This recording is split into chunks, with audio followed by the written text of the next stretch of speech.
guys, so there you can see Ship 24 in the background. It is really windy today, but I'm wearing my mic, so hopefully that helps. We are in the home stretch for the orbital launch. We're also getting excited for the first static fire test of the Raptor 2 engines here. Everyday Astronaut actually recently tweeted to Elon how will they perform the first static fires on the orbital booster. We learned from Elon that he plans to do just one at a time. So we won't see SpaceX fire the inner cluster and the outer ring to test the Raptor 2 engines like some of us were thinking. But here's another question. Will these individual static fires be able to be achieved in just one test? Or do you think that this will be spread out over multiple tests? Let me know what you think in the comments. When fully stacked, Starship will be 394 feet tall, 30 feet in diameter, and we're pretty confident the FAA will release its final report here very shortly.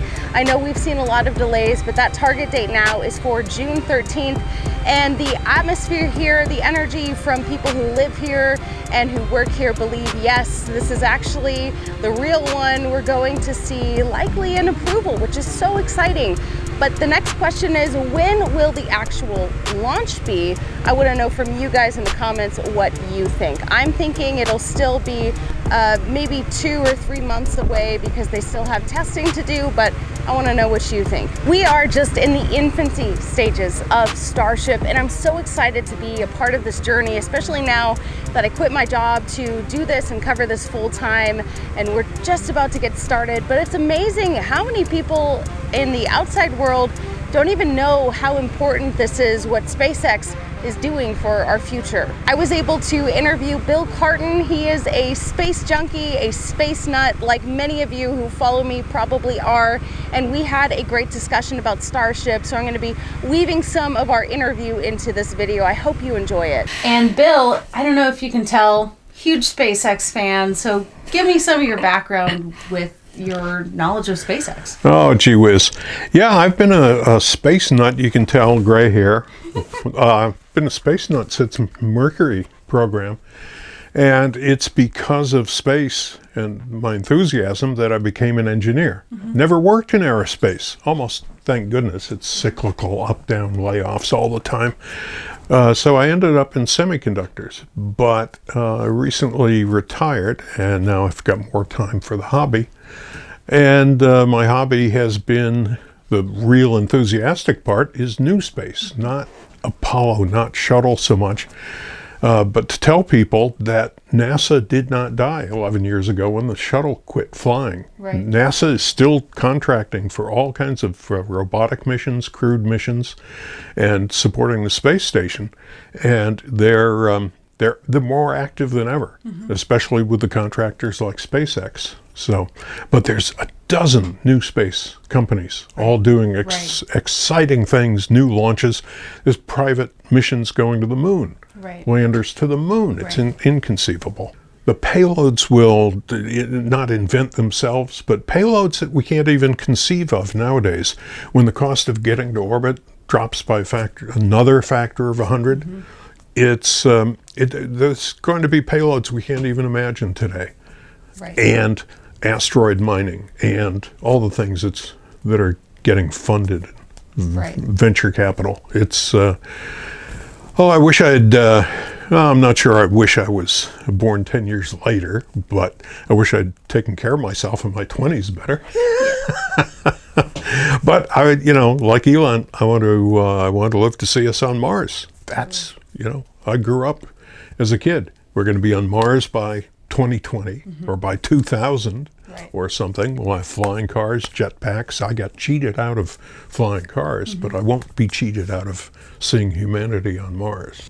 It's the fundamental fact that Elon disrupts every industry that he touches, pretty much. He looks at everything from first principles and says things like, why do we throw rockets in the drink? Why do we throw them in the ocean? Why don't we reuse them? Well, in 20, 30, 40 years ago, it's because they didn't have the propellant margin to do anything except throw them away. We got we got a small amount of mass to orbit anyway compared to the mass of the rocket.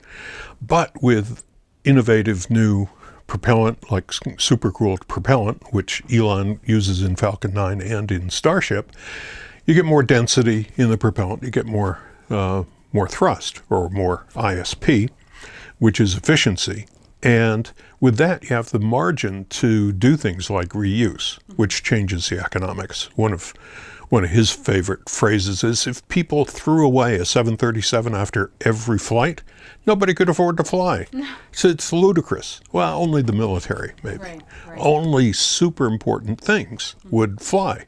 Same thing, only super important things used to go to space. $1 billion payloads were the thing, not $1 million payloads. Right. And Elon just launched 58 sub-satellites, 58 CubeSats and other things with sub-satellites on a transporter mission. That was his 5th. High schools can put together payloads to go into space for cheap on a Falcon 9. But a Starship can bring 1,000 CubeSats, or 2,000 or 5,000 CubeSats. It may take a year to put together that kind of payload, but it can bring up hundreds of Starlinks at a time. The new Starlinks are maybe 5 times the mass of the original Starlinks, 100 times the bandwidth, 100 times the internet support. So Starship changes everything. Even though we've had to wait, we can't forget how much progress we've made in the space industry. People nowadays, especially young folks, don't have the patience that we did back 50 years ago. We'd wait months between launches during shuttle times. We'd wait, at least 3 weeks, 4 weeks between launches. And now people get all bent out of shape if they don't get a launch a week. Right. And now, I said years ago, it will excite more young folks when you can go on a vacation to Orlando, go visit the mouse, go visit whatever other attraction you want, and sometime during that week, you could be sure there'd be a launch over at the Cape. Drive an hour, go see the launch. Wow, everybody's happy, and you don't have to schedule a whole vacation with flexibility in mind to handle delays. It's the rare space fan that can go somewhere and then wait 2 weeks for it to launch. So many people have quit their jobs and moved down here to capture and document the amazing progress of Starship. And we gotta take our hats off to them, because it's not easy to live down here. Yeah, it's really hot and there's a lot of mosquitoes. Of course, not at all times during the year, but yeah, it has been an adjustment just even being here for a few days. So we're really thankful to all of the people who call this their home. We appreciate their hard work, but it's also just amazing the public access to watching the development. It's unlike anything we've ever seen before. I know for those of you who have been down here, you know exactly what I'm talking about. I mean, you literally can see it from the side of the road. People just obsess about the daily movement, and it's hard to believe they do it mostly in the open. Yeah. On a public road. Yeah. And people just flock around. And again, my friend Bill actually gives talks about SpaceX around the Pacific Northwest. He says some people don't understand the strong partnership between NASA and SpaceX. Oh man, half the people think NASA's dead. 2% of the people think NASA's a hoax, but pretty much every place I talk, they get mocked. Or no support at all. But yeah, NASA's not dead, space isn't dead, and there's more stuff in the pipeline than ever before. Right. It's super exciting, and it isn't getting the mainstream publicity that it needs. So, because there's so many things competing for front headline, front page news. And that news is more exciting, or else it's bleeding, or it's controversy. Some people think NASA competes with SpaceX, and they cooperate massively. It will probably torque off some NASA folks or old space fans if SpaceX lands on the moon while NASA is still putting together their Artemis program to land on the moon. But the Artemis program depends on SpaceX for the final 100 miles. It's only SpaceX right now that has a contract for a lander. Right. So now SpaceX doesn't have the human-rated capability to get to lunar orbit because Starship isn't right now. Maybe a challenge to get it human-rated. People have become jaded by listening to the wishes and hopes of NASA for 50 years of going back to the moon permanently, going to Mars. And it's not NASA's fault. This stuff doesn't get funded. Funding hopes don't survive usually one administration. Well, NASA's funding has gone down. Private space companies have new creative ways of financing. It's a tenth of what it used to be. But that's okay. It used to be like 4% of the country's economy went to getting Apollo to the moon. We can't support 4% of the economy doing any one project. But a thing like Starlink, Elon's internet, is a great funding mechanism for private moon and private Mars missions. It may, people aren't going to spend their own money, probably, spend $500,000 to get a ticket to Mars. But they can be funded by their companies, by NGOs, by non-governmental organizations, by affinity groups. There can be any number of organizations willing to fund colonists or explorers. The first ones are definitely explorers. We all have different fascinations with going to Mars, but I wanted to ask Bill why he is so passionate about us making it to the red planet. Oh man, just like Elon, it's a spare Earth. It's not a great spare. It's like Elon says, it's a fixer-upper of a planet. Yeah. But we're at such risk here by an asteroid strike, by self-inflicted wounds. It's just great to have a backup biosphere. Right. So I don't believe we're going to find developed life on Mars. We might find microbes. We might find DNA, and it might be a common source of Earth, because so much material gets blasted off of Earth and gets to Mars in the form of meteorites. I've got a third of a gram, but I've got a piece of Mars that was blasted off of Mars and in the fullness of time ended up in a meteorite in Morocco.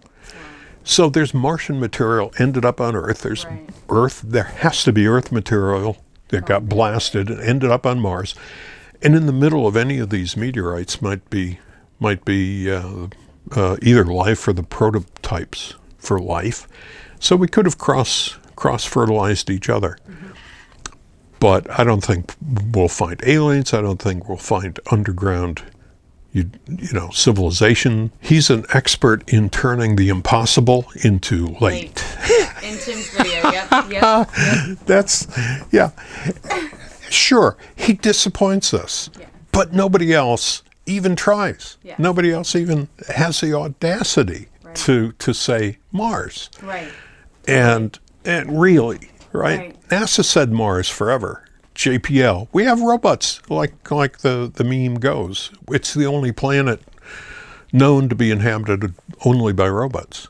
One part that I love about, Elon's story and the SpaceX story is like how Elon was looking for NASA's plans to go to Mars and couldn't find them. And so it birthed his whole idea to create SpaceX, right? It just, there's no book you can go to. It's like when the pandemic came, there was a playbook on the shelf. Here's how you deal with the pandemic.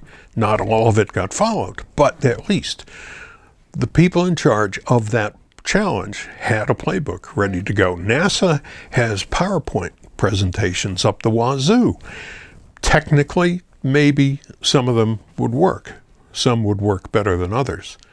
But none of them were 100% reusable. None of them got funding because space, for a long time, wasn't sexy, wasn't anything that attracted venture capital because it was thought to be just a governmental thing. And no one has been as ambitious about rocket reusability as Elon.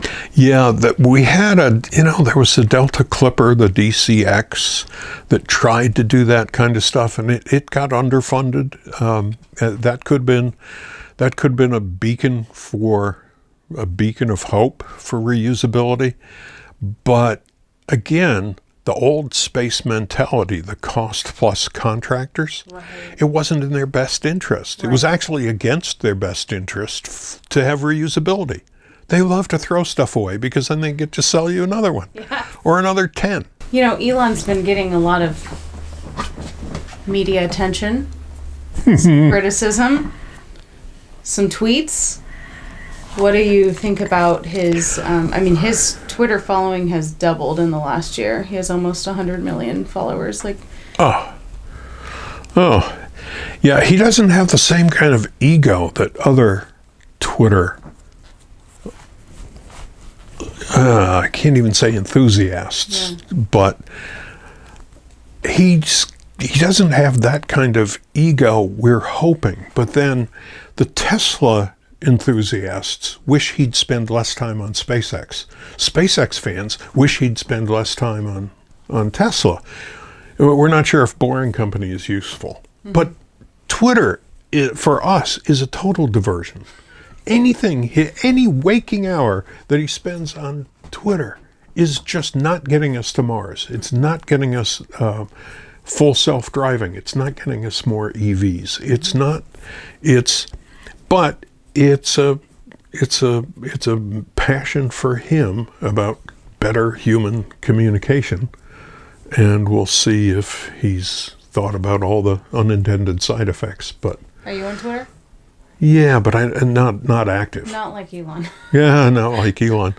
No, and I concentrate on Facebook not because it's a great platform, but because that's where a great underserved audience is of relatives of employees, of cousins and neighbors and SpaceX people who won't go to web forums like NASA Spaceflight. They won't use Reddit, but they're on Facebook.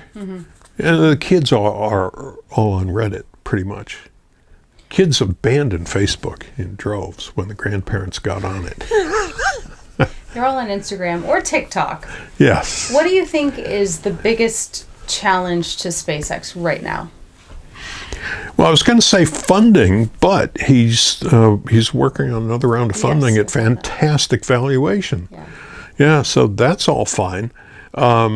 If he steps in it again on Twitter or with the SEC, that's a diversion that takes him away from doing what Elon does best, which is asking people why do we do, or why does the space industry do this, or whatever it is. He just looks at it from first principles and says why.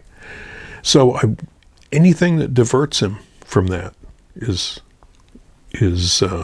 generally a bad thing. This is flown hardware from the first Falcon Heavy, where they recovered two boosters on land. So we've got a piece of the LOX tank skin. It's less than a 1/4 inch thick, aluminum lithium alloy, and a piece of a Merlin engine bell, where you can see stainless cladding on the outside, machined cooling channels in the copper liner, and this was all from a recovered one. But through a mutual friend, I had this sent to Tom Mueller, who was actually employee number one. If Elon doesn't count himself as number one, he gave Tom badge employee number one. So Tom said to Bill, Mars or bust.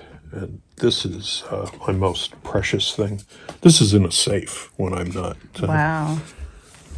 showing it off. So this was flown in 2017. Right, SES-10.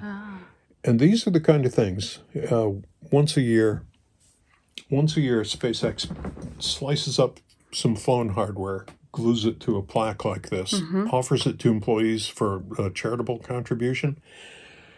And outsiders normally never have access to it, but when an employee leaves the company, it's theirs to dispose of as they see fit. So I've got enough friends there that are no longer employees that They usually let me know, hey, I've got this, but I'm sort of bitter about SpaceX now, so how would you like to take this off my hands? Many of you have also asked me, Ellie, how the heck are you getting so close to the rocket garden? Well, it's actually open to the public from what I can tell every time I've been here in recent months. As you can see, we have just some people that came from the beach to take pictures, and I guess that Lewis from Lab Padre was explaining to me yesterday that there was some controversy about this road. It was closed down and then an incident happened and now it's been reopened.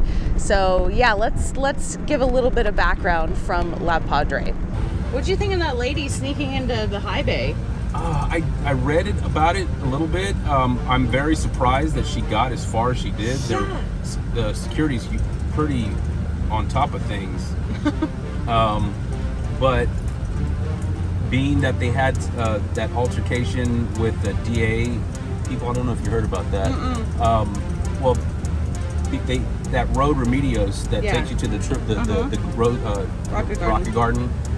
That used to be closed off, and that wasn't supposed to be closed off. They were, I guess, unlawfully closing it off, and the DA's assistant came down to drive and see what was going on, and the DA's assistant was held detained. Wow. And By SpaceX? By SpaceX security. Ooh, okay. And the crap hit the fan, and next thing you know, they opened the road. Interesting. And ever since then, SpaceX has seemed, their security has seemed a little more lax also. They kind of just see what happens, wait, and call the police, and let the police take care of it. So I have a feeling that's why she got as far as she did. If you like this video, one of the best ways you can help me out is by sharing the video, maybe telling your friends about Ellie in space. I so appreciate the support. It's been really exciting to make a transition and have more time to cover the development of Starship, SpaceX related news, even some Tesla. And now that I have more time, you're going to see a lot more of that. A few of you have signed up for my Patreon recently. I really appreciate that. That is something that you might also want to consider checking out. Again, I so appreciate the support, and hopefully you enjoyed this video. So if you did, give it a thumbs up, subscribe, and I'll see you in the next one.